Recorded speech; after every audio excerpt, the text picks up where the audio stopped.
ergueu-o dolorosamente para o selamento da triste sorte dos rebeldes. Imobilizado por uma força estranha, Samael, sem desviar os olhos do cetro, ouviu dos lábios do rei a proclamação de seu julgamento e de todos os seguidores, prisioneiros de uma força invisível, ficariam retidos em suas cavernas por 6 anos, sendo depois visitados pelo fogo do juízo que os destruiria juntamente com as cidades que a eles se aliaram. Capítulo X. Ao ir para a cama depois daquele dia de tantas emoções, o jovem rei, imerso nas lembranças daquele passado de felicidade e dor, rolava em sua cama insone. Quando finalmente adormeceu, teve um sonho muito significativo. No sonho, apareceu-lhe um anjo luminoso, que saudou-o com um sorriso, dizendo-lhe que todo o universo acompanhava com atenção todo aquele drama que estavam vivendo, que mesmo tinha um sentido prefigurativo, retratando acontecimentos passados e futuros, que envolvia todo o vasto universo. As palavras do anjo despertaram em Melquisedeque um grande desejo de conhecer a história desse drama cósmico. Conhecendo o seu anseio, o anjo arrebatou-o no sonho revelando-lhe um distante futuro. Diante de seus olhos manifestaram-se as glórias de uma nova e esplêndida Salém, cujas muralhas e mansões eram feitas de pedras preciosas, os portais da cidade eram de pérolas. Suas amplas avenidas eram de ouro puro. A cidade era quadrangular e se estendia por centenas de quilômetros. Estava dividida em 2 setores distintos, norte e sul. Ao sul elevavam-se incontáveis mansões, habitações eternas de anjos e de seres humanos redimidos. Ao norte havia um lindo paraíso ao qual o anjo revelou ser o Jardim do Éden. Ali, em ambas as margens do rio da vida, havia campos repletos de todo tipo de vegetação, com flores e frutos em abundância. Viviam ali em perfeita harmonia, todas as espécies de insetos, aves e animais. No meio do paraíso podia-se ver uma montanha fulgurante, a qual o anjo afirmou ser o Monte Sião, o lugar do trono de Deus. Era daquele monte que emanava o rio da vida, fluindo por toda a cidade. Quando alcançaram o topo da montanha sagrada, o rei de Salém ficou deslumbrado com o cenário visto ao seu redor. Encontrava-se na parte mais elevada de Sião a mais linda de todas as edificações, revelado pelo anjo como o Palácio de Deus. Aquela magnífica construção era sustentada por 7 colunas, todas de ouro transparente, engastadas de lindas pérolas. Ao redor do palácio, floresciam a mais exuberante vegetação, havia ali o pinheiro, o cipreste, a oliveira, a murta, a romanceira e a figueira, curvada ao peso de seus figos maduros. Enquanto admirava-se ante a beleza daquele lugar,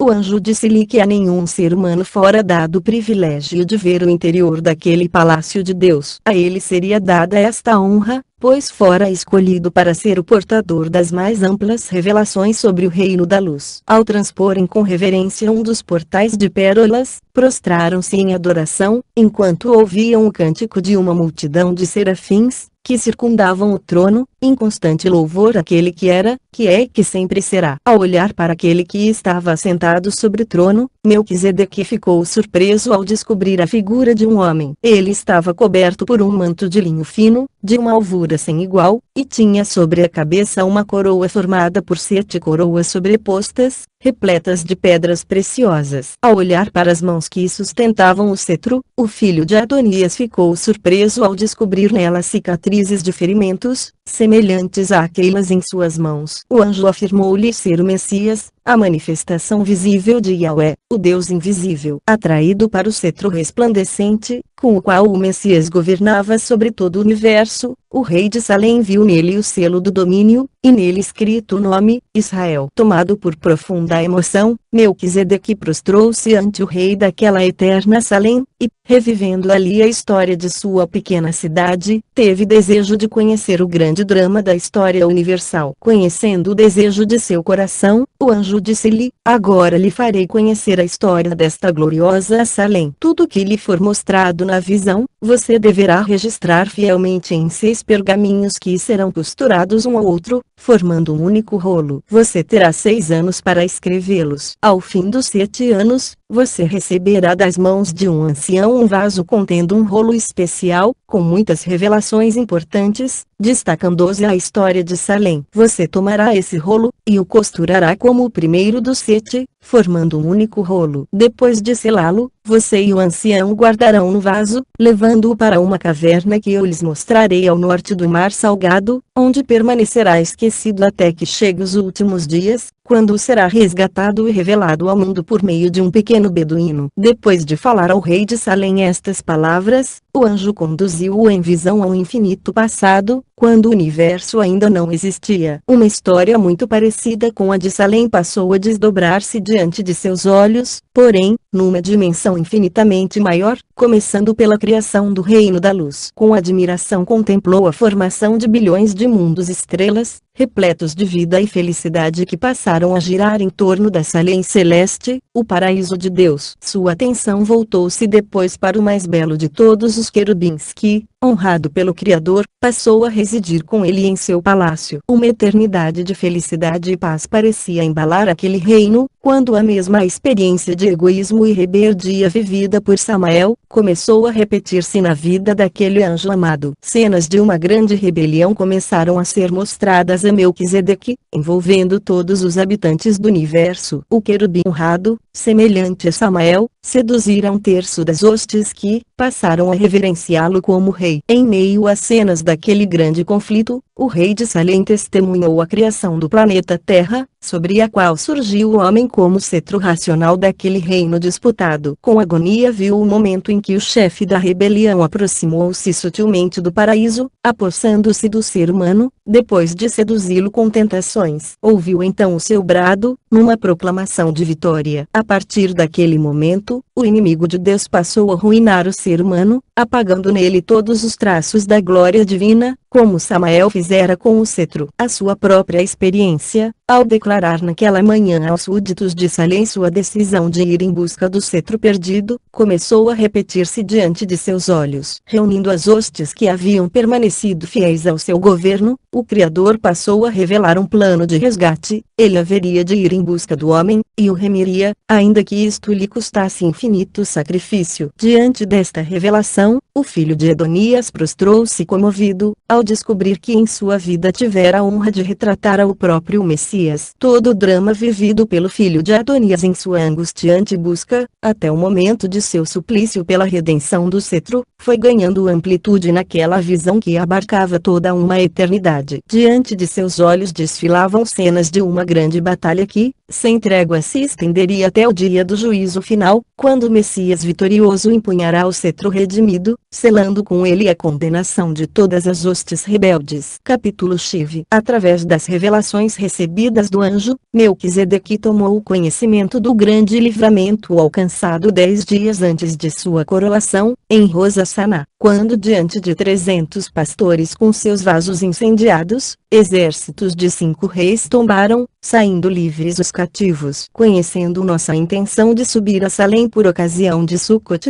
o rei fez preparativos para uma grande festa, na qual comemoraríamos juntos a vitória sobre toda a desarmonia gerada pelo orgulho e pelo egoísmo. Foi por isso que ao chegarmos a Salem, ficamos surpresos com toda aquela honrada recepção. Ocupar-me com o relato de todos esses acontecimentos, fez-me passar por todo este 7º ano, quase sem notar os seus dias, que passaram velozes. Estamos hoje às portas de um novo Rosh Hashanah, quando os 300 pastores tocarão os chifres, convocando todos aqueles que possuem as pérolas, para a reunião solene de Yom Kippur. 5 dias depois seremos recebidos em Salem para a festa de Sukkot. A certeza de que acontecimentos importantes ainda deverão ser relatados até o momento em que o vaso será deixado na caverna, fez-me reservar um espaço no rolo, no qual registrarei, dia após dia, os fatos, até a consumação desta história. Hoje é Rosh Hashanah, o dia mais feliz de minha vida, pois meus braços puderam envolver finalmente o filho da promessa. A primeira coisa que Sara fez ao recebê-lo, foi colocar-lhe em sua mãozinha direita a segunda pérola que o Messias lhe dera no dia de sua conversão, na qual estava escrito o nome Isaque, que significa riso, o nome de Melquisedeque e o nome de Salem. 2 dias antes do Yom Kippur, Isaque foi circuncidado, conforme a ordem de Yahweh. Desde que os pastores começaram a tocar seus chifres em Rosh Hashanah, todos aqueles que possuíam pérolas do vaso, deixaram suas tendas, dirigindo-se em pequenos grupos, para junto do carvalho de Mambré. Ao chegar o Yom Kippur, o dia da reunião solene, meus pastores informaram-me que todos aqueles que haviam recebido pérolas, haviam comparecido ao encontro, não faltando nenhuma pessoa. Era maravilhoso ver a alegria estampada no semblante de toda aquela multidão, que ansiava pela subida a Salém. Todos tinham uma história para contar, de como foram mal compreendidos e humilhados por aqueles que não receberam a salvação representada pelas pérolas. O único consolo que tinham naquele tempo, vinha da certeza de que subiriam a Salém para a festa de Sukkot. No primeiro dia da festa de Sukkot, a multidão foi subdividida a pequenos grupos de 12 pessoas, para subirmos em ordem a Salém. Tendo vaso com o rolo em minhas costas, posicionei-me à frente da multidão, sendo seguido por Sara e Isaac, que vinham montados num camelo. Logo atrás vinha Ló e suas filhas, um pouco atrás, os 300 pastores seguidos por todos os fiéis. Iniciávamos nossa escalada quando, acompanhado por todos os seus súditos, surgiu Melquisedeque vindo ao nosso encontro, fazendo vibrar pelos ares o som festivo de muitos instrumentos musicais, comemorando a grande vitória. Depois de saudar-nos, o filho de Adonias conduziu-nos numa marcha festiva até adentrarmos os portais de Salém, que encontra-se agora mais bonita que outrora. Diante do trono, todos os remidos foram coroados por Melquisedeque, começando em seguida o grande banquete. Grande foi a alegria do rei de Salém quando entreguei-lhe vaso com o meu manuscrito. Levando-me para uma sala especial do palácio, ele mostrou-me os 6 manuscritos nos quais registrara a história do universo, segundo fora-lhe mostrada em sonho. Ao receber o meu manuscrito, ele o costurou aos demais, vindo a ser o primeiro do grande rolo. No último dia da festa de Sukkot,